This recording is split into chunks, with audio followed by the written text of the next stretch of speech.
When I started dating my now wife, I used to come to the synagogue for the high holidays with her family, and it was a very crowded, busy, friendly place um, in the community. As far as getting involved with the board, my late good friend and good friend of Beth Jacob, Barry Foster, who I used to play hockey with, asked me to join the board. And that was many, many, many years ago. Rabbi Silverman was still the rabbi. And I joined the board, and every day I was on the board, it was a 3-year term, Barry apologized to me for having asked me to be on the board. But in those days, the board consists of 36 board members, and meetings were generally spent by Marvin Kaplan, the late Marvin Kaplan, talking about why the board was too big. And he was right, but that was the entire meeting. And nothing got done except by the executive, and they did everything, and they did a great. But being on the board,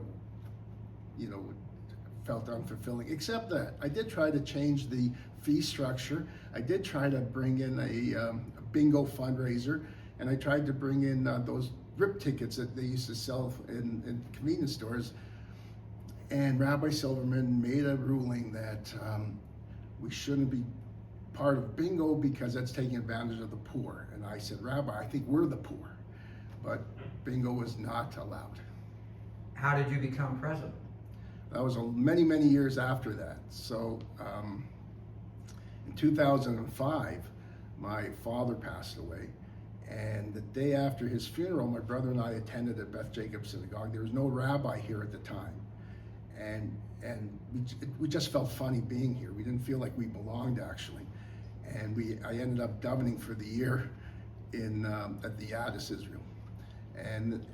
But at the end of my year of davening for my father, I made a decision that, I didn't want to just quit going to shul. I felt that I would come to Beth Jacob and try to help make minions at Beth Jacob. And that's what I did, and that's how I got involved in Beth Jacob. And and then at some point, John Levy and Wendy Schneider became co-presidents, and I saw that they were really trying hard to breathe life into Beth Jacob and to reinvent it as something that the community needed. And I, was happy to assist as I could, and that's how John asked me to be on the board, and the rest is history. Did you proceed through the ranks of executive positions, or did you go directly to president, not pass and go? I don't think we had the executive positions at that time. We had co-presidents, John and Wendy, and then a number of board members. Not 36 by any means, but maybe 12. And what I did was I became very involved in fundraising for the synagogue. So I invented events such as the Big Comedy Night, the Big Night, and one that I'm very, very proud of, the Cantorial Concert. And I raised a lot of money for the synagogue through those things, and I felt very good about it. At some point, John had enough, and probably Wendy as well, and it was time for them to move on. And John felt that I was the best chance of growing their plan. And I said I would do it if Cindy Richter would become my co-president. That's what I was going to ask about next. How was it working with Cindy as your co-president? Listen, Cindy's a hard-working person. She did a lot of fantastic work for the synagogue. We didn't always agree with things, but perhaps we shouldn't have. But she went on and continued to, take the lead at the synagogue for a long time during some, tough times. And I just give her a lot of credit. It was great to work with Cindy. And Rabbi Dan Selsberg was the rabbi during your presidency? Rabbi Selsberg was, and why that was great for me is because I had a vision of bringing warmth and through humor and to the synagogue, and I feel I did a good job of doing that.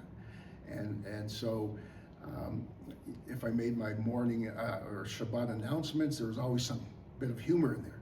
Well, Rabbi Selsberg had probably even a better sense of humor than I did, and he was, we would riff off of each other, and it was a fantastic place to be and to watch, and we filled this chapel all the time, and I think it wasn't just the religion that did it. I think it was just a good feeling place to be, and that was because Rabbi Salzberg allowed me to be me, or allowed me to put in place the vision I had for the synagogue.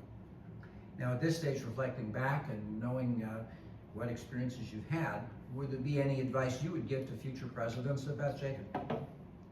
You know, the important, you know, you have to run the synagogue as a business. It is a business. I mean, you need your monies coming in, and of course, monies going out are always greater than monies coming in. So it's always there's always that business aspect. But what I think a synagogue really is a place for people to come to, and it evolves with time, the reasoning of why people come. But people come because they need the synagogue for something, whether it's a bar mitzvah, a bris, a wedding, or a funeral. Unfortunately, we need the synagogue, and it's not only those life events that happen. Other things change the course of one's life in very surprising ways, and we need a place to be able to go and feel welcomed and comforted. So what I believe the role of a president is to be able to, yes, make sure that we have enough money to keep the lights on, for sure. But more importantly, to be there to service the congregants in any way they need to, spiritually, religiously, or provide the comfort and welcome feeling that people need from time to time, and have turned to synagogues for generations because of. And with respect to Beth Jacob in particular, is there something about our shul that you would say we could say stands out? Boy, that's a tough question. The truth is that there's a lot of good people. You know, I've always said that the people who come in on Shabbat, or those who are closest to the Torah, have the kindest hearts. And so that's what we do very well. Though the people that are here on a regular basis, who welcome newcomers into the building, Beth Jacob has done that well for many years. And we have to work at it, because it's not always been perfect, but yet, you know, it has been a welcoming place for many, many people.